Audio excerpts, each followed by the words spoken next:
So I'm just sitting here contemplating, just repeating my mantra.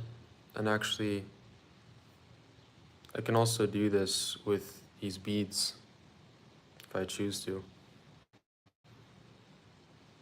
I often forget to use that as some sort of external grounding factor.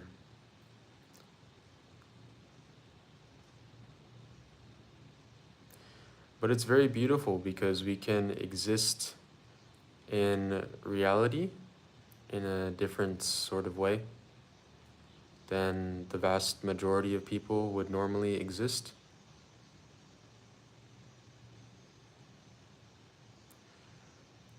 Because most people don't have this knowledge. Most people don't have the enlightening, liberating knowledge, unfortunately. But we potentially have access to that if we have the knowledge.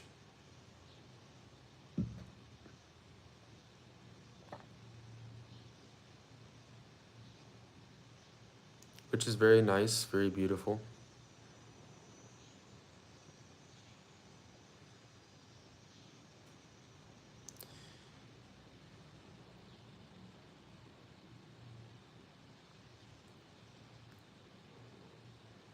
Nothing's really more important than that.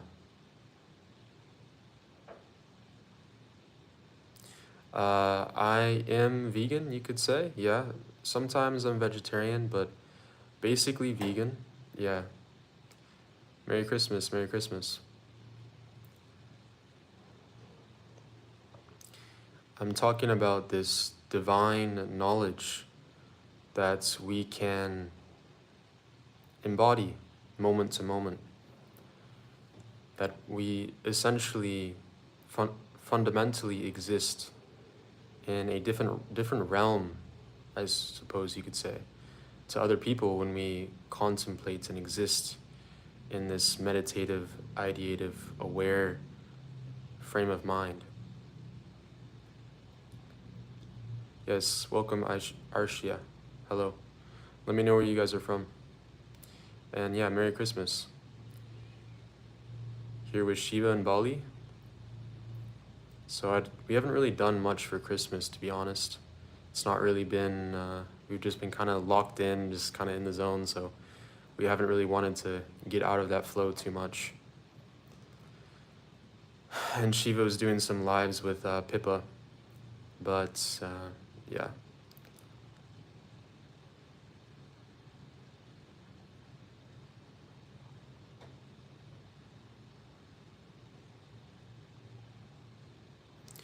So I'm from originally San Diego, but I lived in Florida for a little bit. I lived in the Pacific Northwest for a little bit. So basically from the United States, but now I'm living here in Bali, which is in Indonesia in Southeast Asia, with my friend Shiva, who is also a spiritual content creator. Hello, Singh. I'm doing good, I'm doing good. It's Christmas Eve. Just wanted to hop on a live, be in a kind of contemplative, meditative state of mind. Just try and, moment to moment, we can make spiritual progress. So I'm just trying to do that and answer your questions, helping you guys with any questions you might have or insights that you might be curious about. So Singh asks, do I have a guru? So I do, in some ways, have a guru. My guru was Sri Anandamurti. He died a while ago, but he created an organization called Ananda Marga, which sent missionaries all across the world. And the fundamental understanding or belief in the system is this idea of consciousness being a fundamental aspect of reality.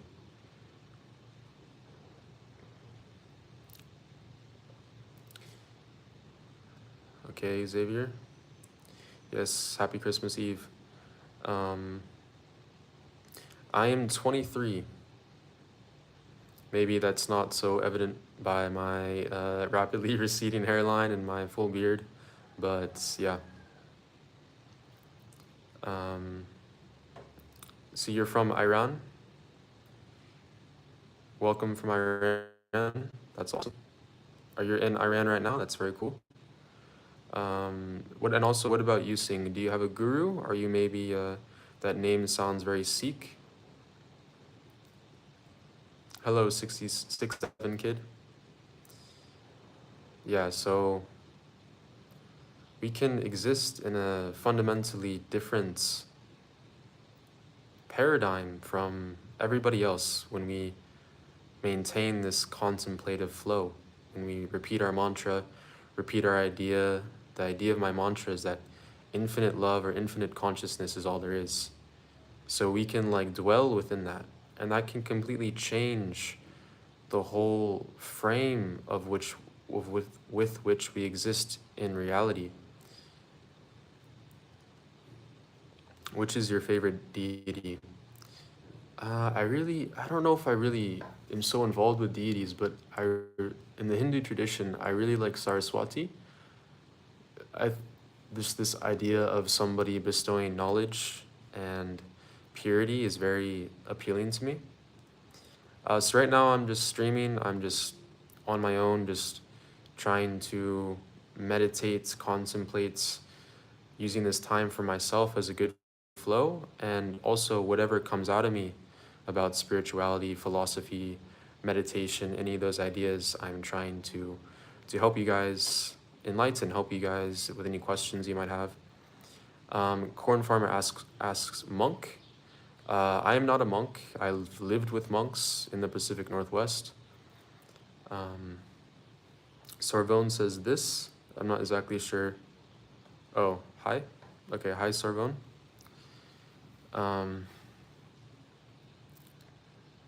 Yeah, I'm here contemplating. And this is the most important activity that we can do, even in every activity, every other activity that we are performing within the external world, we can still maintain some semblance of awareness, contemplation, and this peaceful blissfulness. I've been trying to, do you eat outside? Yes, you could say here in Bali I eat outside. I've never really seen that as a very important spiritual practice, but maybe there's some philosophy behind that. Um, Definitely being outside, being in nature, connecting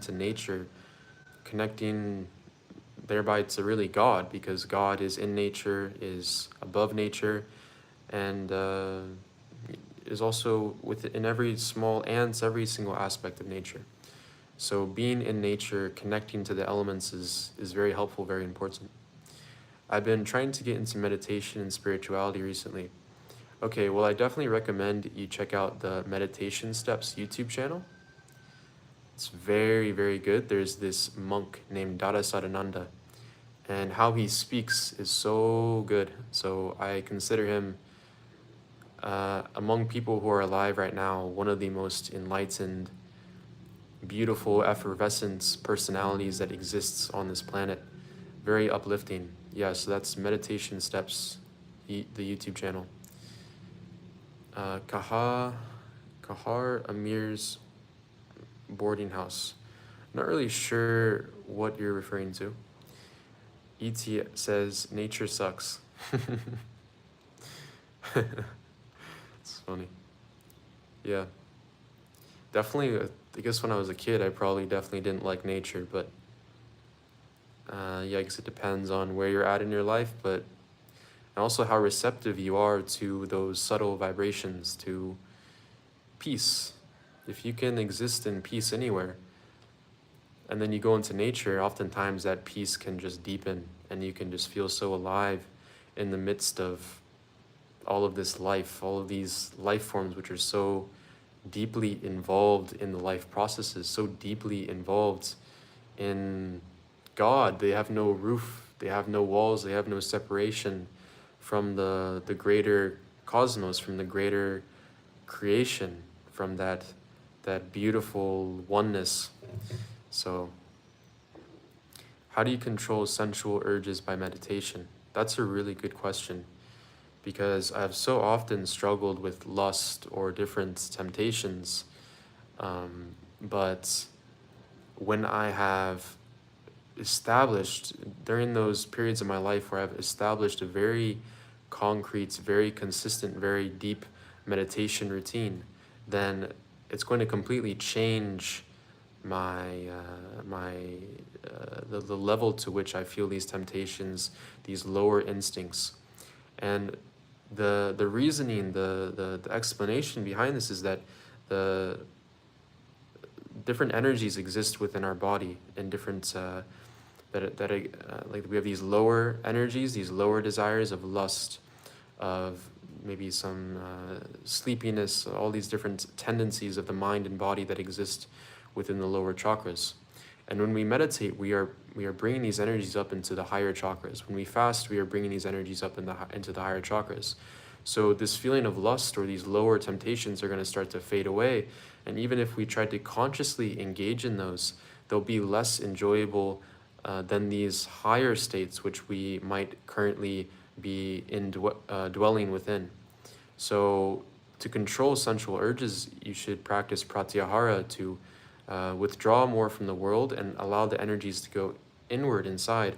Do more meditation, more kirtan, contemplation, japa, fasting, different spiritual practices to create this inner heat, this inner transformation in the body that rises up instead of flows downward and outward. Bunch of animals and insects attacking. Well, I guess it depends where you are in nature. But yeah, definitely in more tropical environments, there's going to be lots of insects, all sorts of stuff. And that is definitely not pleasant. Food is main part in controlling senses. That's why I asked, do you eat outside? Okay, interesting. Maybe you can explain more what eating outside does in that context. But that seems like, yeah, food is definitely a main part in controlling the senses. I mean, this is a tradition that not only is present in the East, but also in Western monastic traditions, although less so. But yes, like the Buddha was extremely ascetic, and lots of Hindu texts and scriptures and Hindu philosophies really emphasize that the food, the tongue, is the main enemy with which, the main gate from which all of the sins enter. Potentially, it's definitely a problem. If you're going to eat a lot, if you're going to be consuming lots of food, then you're going to feel heavy throughout your day. You're not going to be able to meditate, concentrate as well, and it's going to bring down your energies when you eat light vegan food or fast or eat less. Then those energies are going to be more active, more effervescent, because the energy is not always spent on digesting. Yeah. So that's very, very important. All of these things, all of the practices that are shared by all the different world traditions, you can see the underlying perennial philosophy in them. And you can partake in those practices and thereby partake in this beautiful tradition that has been passed down for thousands of years, and enter into this sort of a stream of saints and sages. And it's possible for all of us because ultimately we're all just humans, we're all just people. And so they were just a human, they're a simple person. So it is possible for us as well. Perhaps not simple people, but they're also just people. Food has vibration of person cooking it, and spicy and heavy food excites lust. Yes, absolutely, definitely. There are certain foods which will excite the passions more, which will affect the energetic reality of our body. That is just a reality. So yes, also it depends on the person cooking it. Obviously, when we put our attention into something, we are going to be putting our vibration into that. So when somebody's cooking it, that naturally makes sense that there's some sort of energetic thing there. Like when I repeat my mantras, when I do my meditation, I am energizing myself, my mind, my body, and you could say like my spirit or my emotional body with that energy which I am putting into that. So that in that way we can actually really powerfully purify ourselves and awaken this very strong currents of this very pure, blissful, ecstatic, peaceful energy. Did you read books by Hindu saints on brahmacharya? Yes, I've read The Practice of Brahmacharya by Swami Sivananda. Maybe not completely through, but probably the vast majority of it. And that's a really good book. If you want to know how to practice nofap, how to practice semen retention, how to practice brahmacharya, definitely read that book. That book changed everything for me because it's so thorough on all of its advices and also so thorough on the real potential benefits that we can receive from that practice. So definitely recommend to read that book. I've never seen it discussed so highly, this practice of brahmacharya, of nofap, of semen retention. But really he hammers on this points that you can really become something divine with that practice. Bro, you know nothing about Hinduism, come on. Why not? Wula Sagu, hi handsome, thank you. Welcome to the live stream. Yeah, we're just talking about spirituality and all sorts of related topics, and just chilling, just vibing. Yeah, this is a very, very powerful practice because this is the energy of creation itself. So when we can channel this energy into different means, we are awakening a primordial, ancient, powerful energy that exists within us, and that can exist in higher and higher forms. Thirsty, holy, go outside. Why am I a thirsty, Are you talking to me or I'm confused? I don't think I'm thirsty. You can become superhuman by brahmacharya. Yes, there's many stories about this. I think it was his name Bhishma? What was his name? I don't remember, but there's definitely a lot of stories about these saints and sages who, by the practice of brahmacharya, warriors also have been able to attain supernatural powers, been able to attain and do things that seem insane to other people. You should be the new Blues Clues guy. That's kind of funny. Okay. Hey, by the way, I was asking if you're like really enlightened or something, or if you have felt something phenomenal. I don't know if I would consider myself completely enlightened. I usually reserve that for the Buddha or Jesus or whoever. Even if I was enlightened, I don't think I would say it. I would feel that I've experienced some very deep states of bliss and consciousness and ecstasy and peace and all of this stuff. But I've never experienced complete enlightenment or anything like that. Swami Vivekananda, Mahatma Gandhi are examples. Okay, Gandhi. Is that the traditional Gandhi who we learn about in school? Are you Buddhist? Also, no, sorry, my man, talking about the random girl calling dudes handsome in YouTube live. Okay. I'm not Buddhist. I guess you could call me Hindu, I suppose, but really I'm just a mystic. I've studied all traditions. I appreciate all mystical strands of spirituality because I think that they all speak to an inner essence that is at the nature of ourselves, at the nature of creation, that we can align ourselves with our individual cosmos, our individual microcosm with the greater macrocosm, and by doing so we can connect to this this source of infinite energy that exists there in the ether. We can take that energy and we can utilize it for our spiritual attainments, for our even material attainments for whatever we want to do in this life, and also just to uplift our soul and to feel good and happy and blissful. So you were one of Sadhguru's, huh? No, I'm actually not a devotee of Sadhguru. My guru was named Sri Sri Anandamurti. He's dead now, but he still has some sannyasis who are all over the world and teaching. I definitely recommend you check out Meditation Steps. It's a very powerful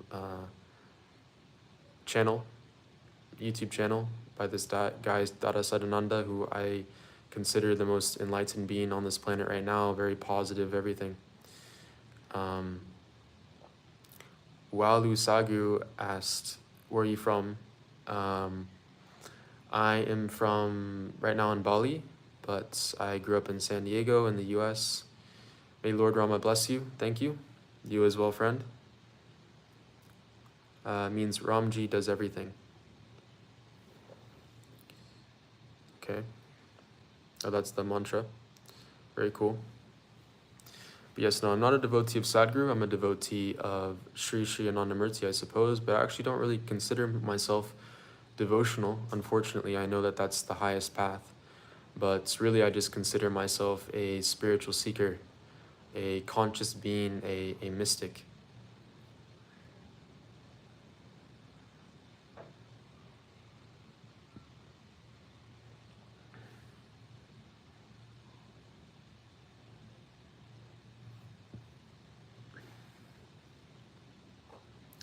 It's so easy for us to get caught in a cycle of fear, a cycle of suffering. But when we can just step away from that, when we can sit in silence, and even beyond that, when we can sit in bliss, when we can contemplate when we can contemplate infinity, our mind will become elevated. Visit India. Yes, that's a good idea. Right now I'm in Bali, and it's in many ways very similar to a lot of Hindu culture.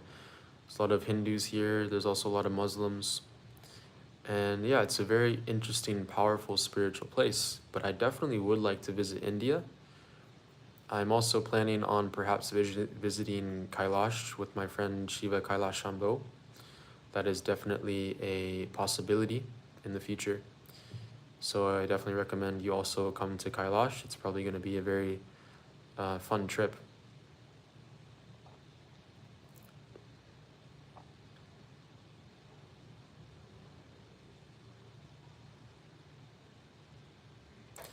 Uttarakhand. Is that how you pronounce that? I don't know. I believe that's supposed to be one of the most spiritual regions, I suppose you could say, in India, I believe, if that's correct.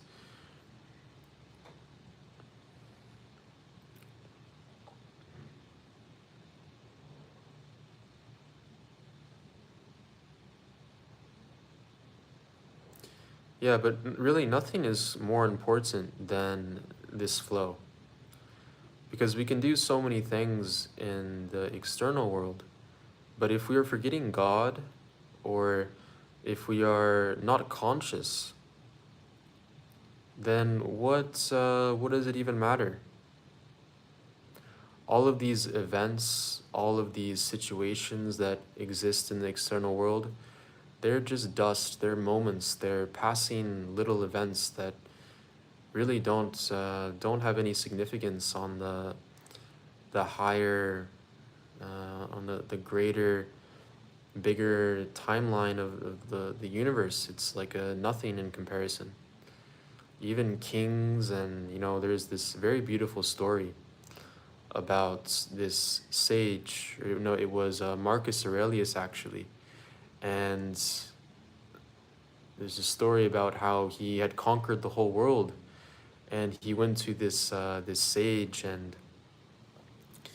or no, I guess it was yeah, he conquered the whole world, and then he had died, and then he went to this mountain where all the sages and saints and emperors and conquerors go, and he had to he become a world conqueror, so he got to write his name on this grand mountain of Sumeru, or some name like that. And there's this guy who who is next to the mountain, and he's I guess the protector of the mountain or something. And he explains to the man, okay, so now you can write your name on the mountain. You've achieved all this stuff. You have been an emperor, a conqueror, one of the greats. And so now you get your chance to write your name on the most beautiful mountain made of diamonds and gold. It's like some universal mountain. And then he explains to him, so now you have to erase a name and write your own name on this mountain. And in that moment, he realizes, I have to erase a name and then I can write my own name? What is the point of this? I have conquered the whole world. I have done this. I have made all these accomplishments. But now I am going to come here and write my name on this mountain, whereas someone else will come in the future and just erase my name. So that is the insignificance of all these material achievements, of all of these things with which we think we are accomplishing in the world. But really, it's just, no matter the scale of what we accomplish, Namaskar Persian version, no matter the scale of what we accomplish, it is insignificant to the grand scale of this infinite cosmos with which we exist within. Dunning-Kruger, I'm not really sure why you say that. Do you believe in a creator or an afterlife?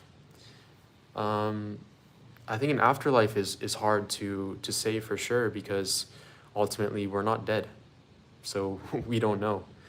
But in a creator, yes, absolutely, because we can say, oh, the Big Bang, but what created the Big Bang, right? Science is based on this principle of all matter and energy in the universe appearing in a single instance from nothing. So, like, obviously that has to come from somewhere, right? So whether that's some infinite regression or whatever that is, there's definitely something which exists, which is real, which we can connect to directly, which we can feel. We can feel that bliss. We can feel that presence, that bliss, that peace, that joy directly. So from that understanding that this world is abstract, that this world is impossible, this creation that we are here right now is so impossible. For me, that and combined with that experience of that presence, of that bliss, of that infinite energy, when I connect with that, when I contemplate that, then for sure it's real. I have no question about it.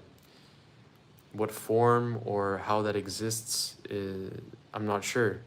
But the fact that there is something, that there's some infinite energy, that I am for sure of. Shiva Kalashambho, are you enlightened? No. He read his first book, Freshman Level Insight. Dude, just stop, you are babbling nonsense.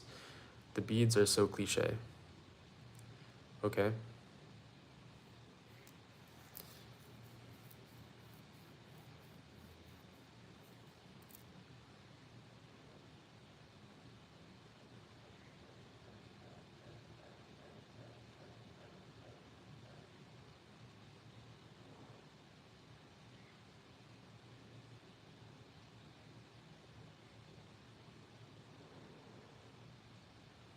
Then how can you help others to enlighten?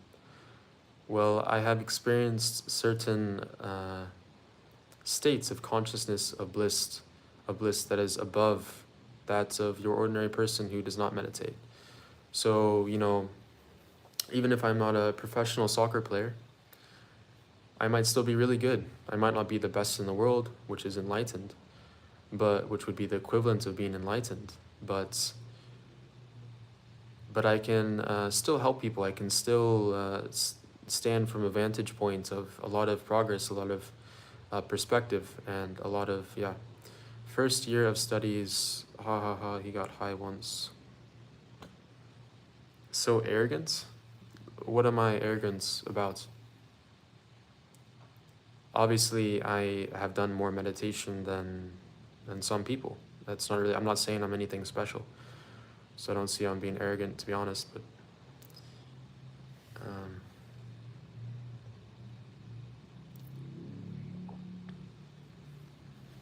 first year of studies. I'm not really sure what you're referring to.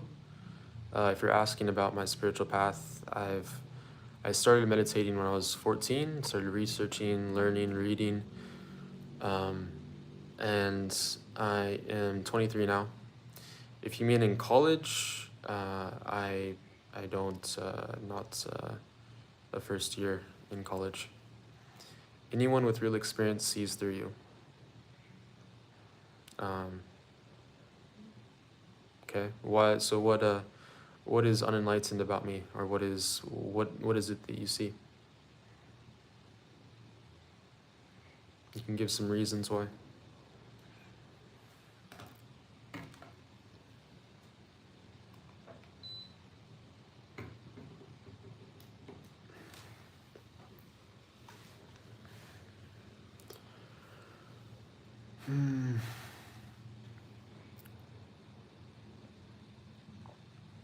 Oh, Shiva, you're my top fan.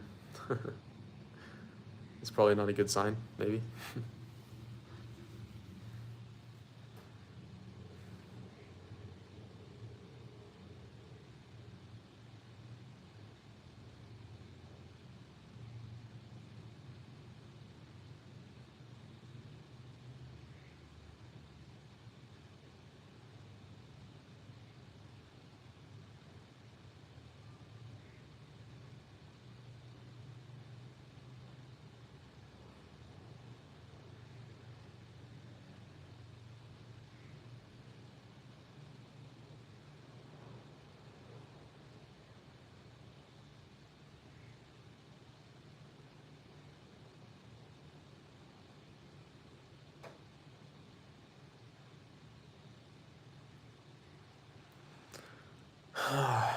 Yeah.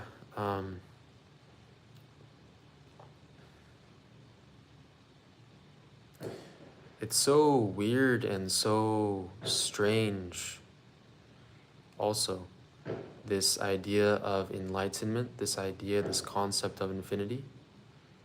It's so strange because for us mortals, for us beings living in this such a small existence, being such a small being, it's so strange to even conceive, to even contemplate this idea of infinity, of enlightenment, of awakening.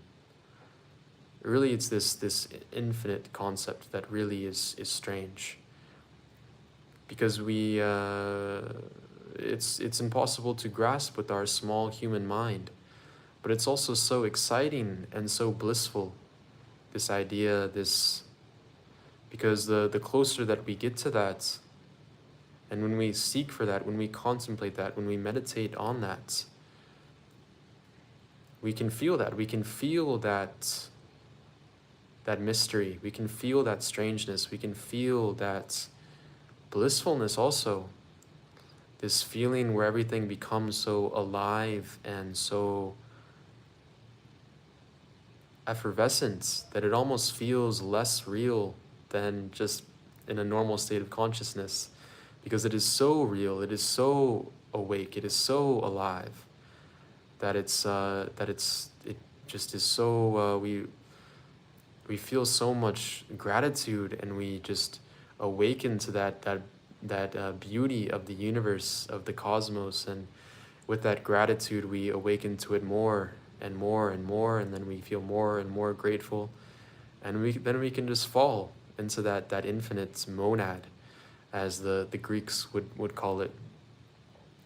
There's many different terms for that, you know, the many different gods and goddesses and manifestations, but I really like the Greek sort of description, which is just as the highest good, it being simply the highest good. And if we are intelligent, if we are rational, then we very quickly realize that what we need to do is to pursue that highest good, to surrender into that blissful flow, because that's going to affect every aspect of our experience, of our reality, of how we interact with reality, of how we exist internally.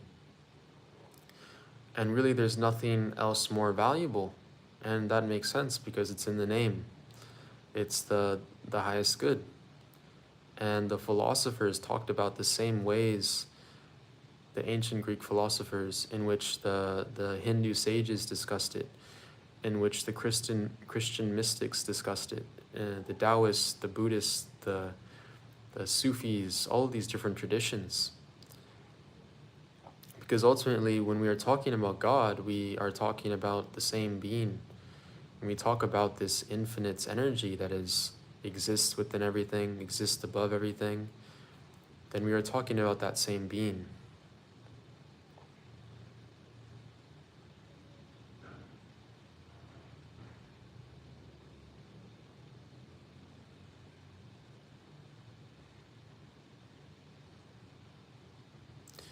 It's very easy to lose the flow,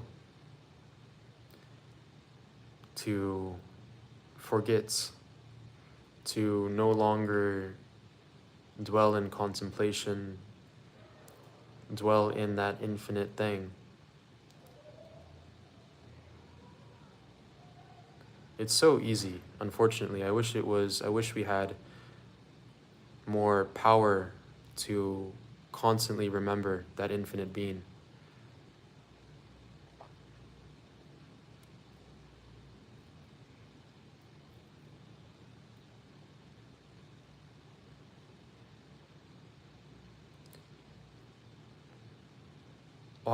Obviously, our emotions follow our thoughts, our energies follow our thoughts, our inner spirit is going to take shape of the thoughts in which we contemplate upon. So if we are contemplating upon this infinite energy, as you think, so you become. So if we are contemplating upon this God consciousness, if we are contemplating, flowing with, concentrating upon this highest ideal, this highest reality, then we are going to flow with that. We are going to be able to dwell therein. So I think I'll end the live there. Thank you guys for listening. Go check out my other videos and subscribe. Blessings.